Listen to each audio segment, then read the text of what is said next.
Hi, I'm Rev Myron. I'm a minister through Pathways of Light, and I've been a Course in Miracles student for 43 years.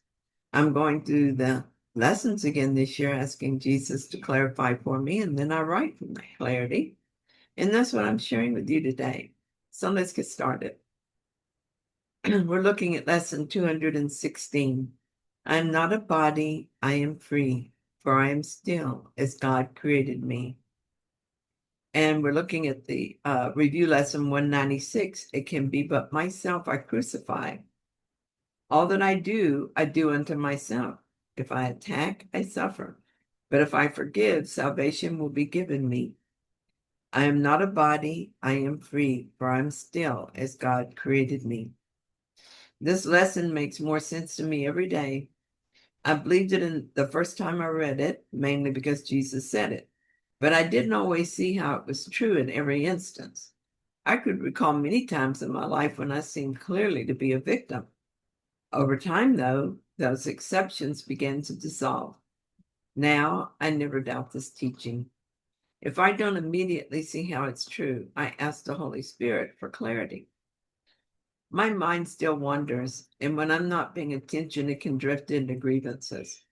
If it's a big one, as if there are sizes and degrees of grievance, I'm grateful to notice it because now I can forgive and release it. But the subtle ones, the casual judgments, can sneak under the radar. I don't always catch them until I realize I'm no longer happy. Then I see that I've crucified myself again. It seems almost funny now to recall how differently I used to see these moments, if I noticed them at all.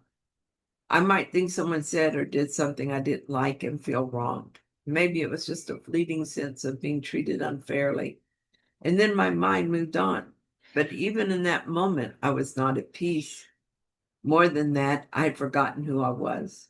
The instant I held a grievance, no matter how small, I lost awareness of myself as spirit, God's son.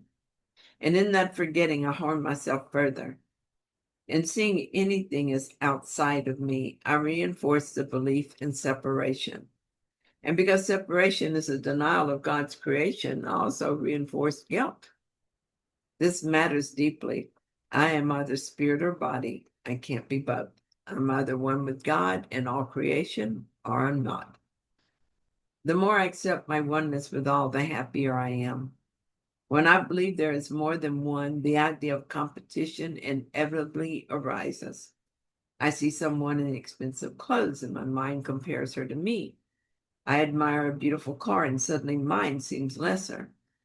Where there is more than one, there is competition.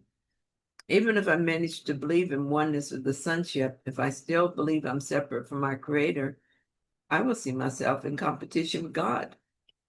Do you doubt this? I remember reading in lesson 13, A Meaningless World Engenders Fear because I think I am in competition with God. That idea scared me. It helped me to see that I feared God. Once I recognize a false thought, I can forgive it and let it go eventually. So it was a gift to see competition in this way as well. If there is competition, there is conflict. And where there's conflict, there is no peace. No matter what seems to keep me from the love, peace, and joy I was created to live, the cause is always a thought in my own mind. That's how it is that I always crucify myself. So, how do I return to peace? There's only one way, but it always works. I forgive the thought that obscured the truth. I remember that I can be at peace again if I forgive. I look directly at the thought and allow myself to feel the distress it brings. I see that I've interpreted something, a word, an action, or a situation, in a way that cannot be true. Creation is always peaceful, loving, and joyful, and there is only creation. God's will for me is happiness. There is no will but God's. Forgiveness is complete, and I am at peace again. I am no longer crucifying myself. Thank you so much for joining me in this reading. I hope that you found it helpful. If you did, then please like it. And if you haven't yet, please subscribe. And I'll be back soon with another reading. See you then.